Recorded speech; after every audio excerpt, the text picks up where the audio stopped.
دموعي سبيل مريح تنهدى يا صاحي كي تستريح. Assalamualaikum warahmatullahi wabarakatuh. Kali ini kreator Azwaja akan menghadirkan seorang yang sangat alim, luas, dalam, dan tinggi ilmunya dari kalangan Azwaja ahli sunnah wal jamaah Tulen, yakni bukan Wahabi, yaitu Buya Yahya dan yang lain-lain. Beliau menjelaskan dengan luas, lugas, dan gamblang sekali betapa pentingnya ilmu pengetahuan, betapa pentingnya bermadhab, dan betapa pentingnya kembali pada Al-Quran dan As-Sunnah melalui pemahaman ulama salaf yang benar-benar salaf, bukan pemahaman semaunya sendiri, dan juga bukan pemahaman salaf palsu seperti yang banyak dilakukan oleh kaum Wahabi.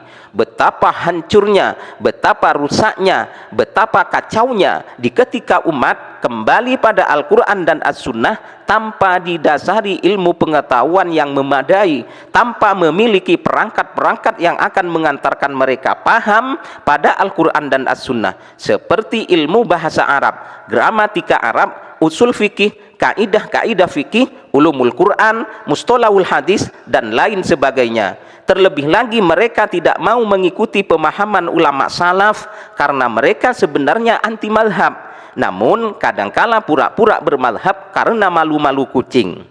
Gimana ya Ustadz, saya ingin jadi salafi, kembali kepada kitab dan sunnah Nabi. Marhaba, saya mau kembali kepada kitab Al-Quran dan sunnah Nabi. Gimana caranya? Ambil Quran, ambil hadis Nabi. Mungkin saya gila dulu Ustadz, saya ini pensiun baru Iqra. Suruh kembali kitab dan sunnah Nabi. Untuk kembali kepada Al-Quran dan hadis Nabi, tentunya bagi orang yang punya ilmu. Dan untuk memahami Al-Quran dan hadis pun tidak hanya orang yang tahu bahasa Arab. Gak bisa. Orang Arab ngerti bahasa Arab, tapi tidak bisa dikatakan semuanya ulama. Orang Arab yang ngerti, di situ ada rambu-rambu, ada aturan, ada ilmu. Jadi makanya dalam bahasa lain ada manhaj, metodologi, cara untuk kembali pada Al-Quran dan hadis Nabi, ada cara. Sekarang tanyakan kepada orang yang ngaku dirinya salafi, ya Ustadz yang katanya kamu salafi, saya ingin kembali Quran dan hadis, adalah manhaj yang tertulis, saya mau ikut. Bingung dia, apa ya manhajku? Manhaj itu apa sih? Cara bagaimana saya paham Quran dan hadis Nabi. Kembali bingung dia. Bicara harus pakai kitab usul fikih, harus ulumul Quran, ilmu tafsir. Yang punya ente punya itu bukan. Yang punya adalah betul Imam Syafi'i mencetuskan ilmu usul fikih, rambu-rambu, undang-undang, aturan, kaidah-kaidah memahami Al-Quran hadis. Maka Imam Syafi'i punya manhaj, metodologi bagaimana orang paham Al-Quran. Ini loh caranya. Imam Syafi'i waktu itu ditanya oleh muridnya, gurunya Ibnul Mahdi, tentang orang-orang ini kok banyak salah memahami Al-Quran, memahami hadis. Ini gimana ya Syafi'i? Kok orang pada nggak bener nih, saya lihat di sana nggak nafsir Quran semaunya sendiri gini-gini. Maka Imam Syafi'i menulis kaidah satu demi satu, kaidah dikirimkan kepada Ibnul Mahdi. Setelah itu kaidah dikumpulkan, ternyata ini kaidah bagaimana memahami Al-Quran dan memahami hadis Nabi SAW, disebut dengan istilah Ar-Risalah. Kitab Risalah adalah kitab usul fikih yang dikumpulkan Imam Syafi'i. Setelah itu madhab Malik juga punya kaidah, cuman belum dibukukan. Setelah itu madhab Malik membukukan juga, madhab Hanifi membukukan, madhab Syafi'i membukukan. Jadi mereka ada rambu-rambu lah. Dengan dawabit rambu-rambu inilah kembali kepada Al-Quran dan hadis Nabi SAW. Maka untuk menjadi salafi adalah bermadhab. Nah, ini, saya madhab Syafi'i, maka saya salafi. Ya kita itu loh yang salafi. Yang nggak mau bermadhab, lah ikut siapa? Coba, yang mengatakan tidak mau bermadhab, bagaimana engkau paham tentang am dan khos? Bagaimana kau faham mutlak muqayyad? Bagaimana kau faham tentang nasih mansuh? Dari mana kau ambil ilmu itu semuanya? Saya ngintip dari Imam Syafi'i. Ya sudah ngintip, nanti suka ngintip. Sudah mengintip, ngaku dia paling hebat. Enggak begitu caranya. Kita insyaf, sealim apapun orang madhab Syafi'i seperti Nawawi, insaf, aku alim. Tapi pun demikian ilmumu ini manhajku, cara memahami fikihku aku ambil dari manhaj Syafi'i.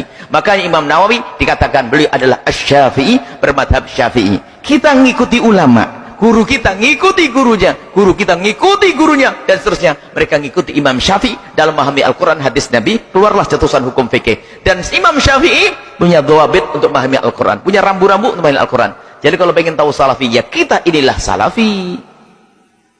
Nah, tapi kok di situ ada salafi? Pokoknya kalau orang ngaku salafi, ya nggak bermadhab, ya bukan salafi lagi. Madhab itu apanya Pak? Ngikuti manhaj memahami Al-Quran, hadis. Yang nggak pakai madhab Syafi'i, Hambali, Maliki, Hanafi, nggak ada manhaj dong. Terus pakai apa? Dia pakai ilmu hebat, kira-kira saja, gitu. Nggak mungkin, harus bohong kalau udah ikut Imam Syafi'i, bohong kalau udah lewat Imam Malik.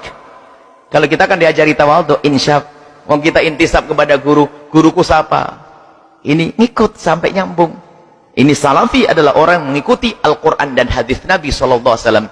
Sekarang ada orang mengatakan, kita sholat seperti sholatnya Rasulullah, bukan seperti sholatnya madhab Syafi'i. Ada orang, hebat benar nih orang.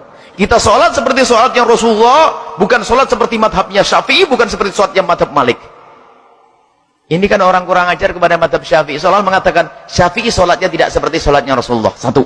Yang kedua, dia mengatakan, aku lebih hebat dari Syafi'i. Orang akhir zaman ngomong begitu. Ini model-model orang akhir zaman. Membuat kerusakan di muka bumi ini, dan umat menjadi retak, umat menjadi tidak akur, tidak indah di saat munculnya orang-orang semacam ini. Sehingga dalam kalangan para ulama itu biasa madhab Malik berguru dengan madhab Syafi'i dan seterusnya, biasa pertukaran guru itu tidak ada masalah. Bahkan Imam Abu Hanifah, Imam Malik pun adalah gurunya Imam Syafi'i, dan Imam Syafi'i juga gurunya Imam Ahmad ibn Hanbal. Jadi bukan permusuhan, tapi akhir zaman kita dibikin permusuhan. Nah, ini kerusakan di muka bumi ini adalah orang-orang penyebar fitnah yang sesaat mengatakan dirinya ahli sunnah wal jamaah, tapi dia jauh daripada manhaj ahli sunnah. Sesaat mengatakan dirinya salafi, tapi tidak tahu salafi model apa. Salafi sesungguhnya adalah kita. Kalau anda bermadhab, maka anda adalah salafi, karena bermadhab adalah mengikuti ulama, dan ulama itu yang punya metodologi untuk kembali kepada Al-Quran dan hadis Nabi SAW. Wallahu a'lam bishawab. Luar biasa ya, apa-apa yang disampaikan oleh Buya Yahya, daging semua, ilmu semua, sungguh sangat bermanfaat dan mencerahkan umat. Berikut ini akan kami pertontonkan tentang kerusakan, kehancuran, kebatilan akidah, tauhid, fikih dan lain sebagainya dari kalangan kelompok manusia yang punya jargon kembali pada Al-Quran dan As-Sunnah akan tetapi anti madhab. Pemahaman yang benar tentang hadis, Inna Allah khalaqa Adam ala suratihi. Sungguhnya Allah menciptakan Adam sesuai dengan bentuknya. Ini dibahas oleh para ulama, dan ulama Ahlussunnah membahasnya dengan detail dengan masalah ini. Adapun makna Inna Allah khalaqa Adam ala suratihi, Allah menciptakan Adam sesuai dengan bentuknya, maka dhamir ha di sini ala surati kembali kepada Allah. Allah ciptakan Adam sesuai dengan bentuk Allah, bukan berarti bentuk yang sama, tetapi kata para ulama, sebagaimana Allah memiliki zat, sebagaimana Allah memiliki wajah, sebagaimana Allah memiliki tangan, memiliki mata, Adam pun demikian. Dengan perbedaan antara Allah dengan wajah Adam, dengan perbedaan antara mata Allah dengan mata Adam. Paham? Dalam cuplikan tadi bahwa pada faktanya Wahabi adalah kelompok yang berfaham tajsim dan tasbih. Sebagaimana Allah memiliki zat, sebagaimana Allah memiliki wajah, sebagaimana Allah memiliki tangan, memiliki mata, Adam pun demikian.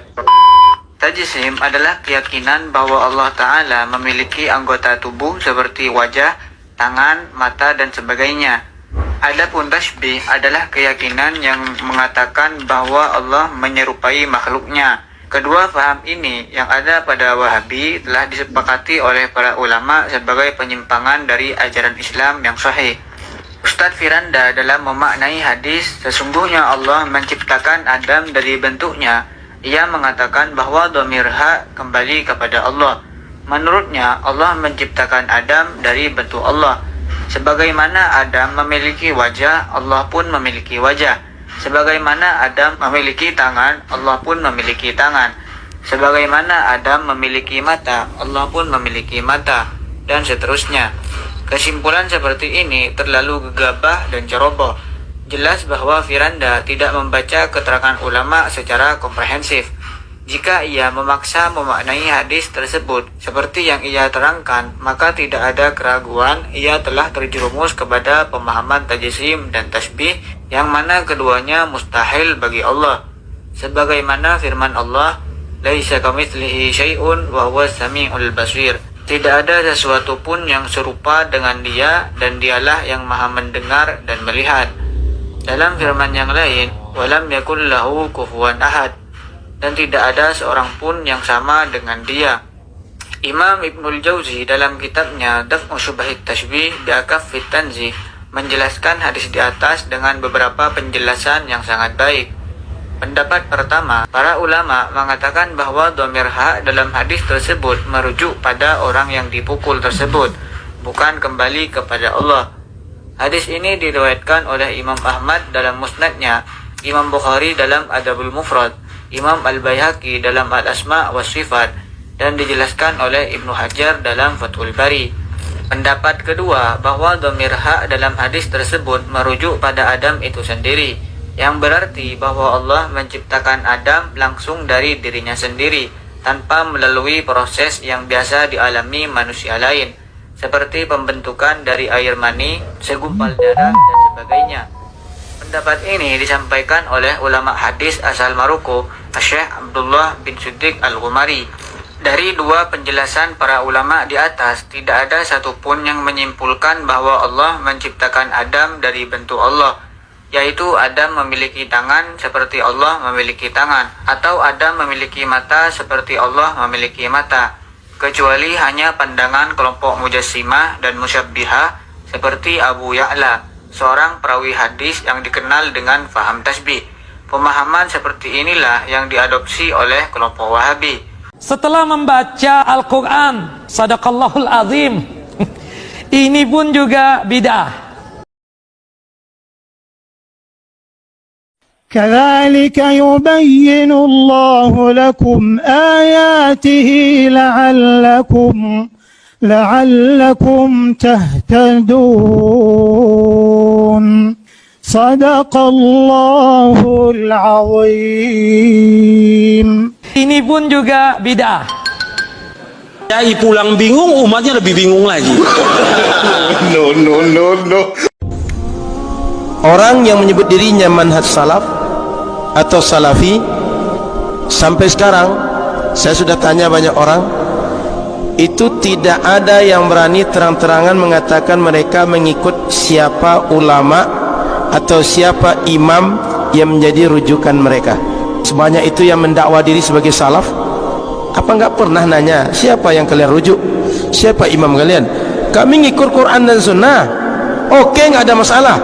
Kok ngikut Quran dan Sunnah? Kenapa? Buktinya kalian nyebut kata Albani begini, kata Bin Bas begini, kata Utsaimin begini. Sebenarnya ikut Quran dan Sunnah, ikut Albani atau ikut siapa? Atau imam kalian Albani? Albani baru kemarin 99 meninggal. Salaf yang mana?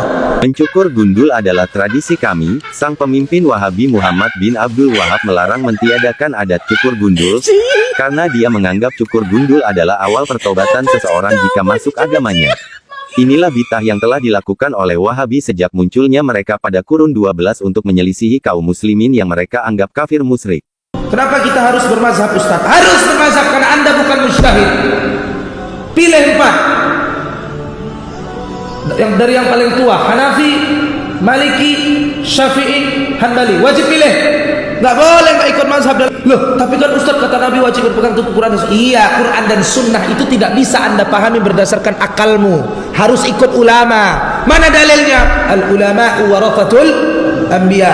Kalau nggak ikut ulama sesatlah. Teman saya minum minuman beralkohol dan dia nanya apakah sholatnya setelah dia minum itu diterima. Karena kan katanya 40 hari sholatnya tidak diterima. Naam, tidak diterima jangan. Arba'ina yauman. Nabi SAW bersabda, man syaribal khamra marratan lam yakbalillahu lahu salatan arba'ina sabahan. Fa in taba taballahu alaihi, fa in aada lam yakbalillahu lahu salatan arba'ina sabahan, fa in taba taballahu alaihi. Perhatikan tegasnya masalah khamr. Makanya nggak boleh sentuh, nggak boleh jual, nggak boleh apapun dengan khamr. Kalau perlu Bapak Ibu jangan lihat.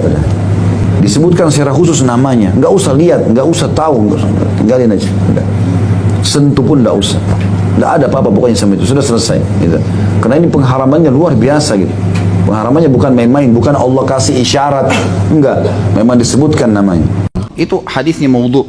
Nggak ada hadis yang mengatakan tidak diterima sholat setelah mabuk gitu kan. Ini kalau sholat 40 hari nggak diterima sebagai hukuman buat dia. Karena makan dan minum yang haram tadi. Orang kalaupun mabuk, dia berdosa dan dia tidak boleh tinggalkan sholat. Berarti memang tidak boleh tinggalkan walaupun dalam keadaan mabuk. Jadi tidak bisa jadikan alasan, karena ini memang banyak sekali. Ini hadis tidak benar nih.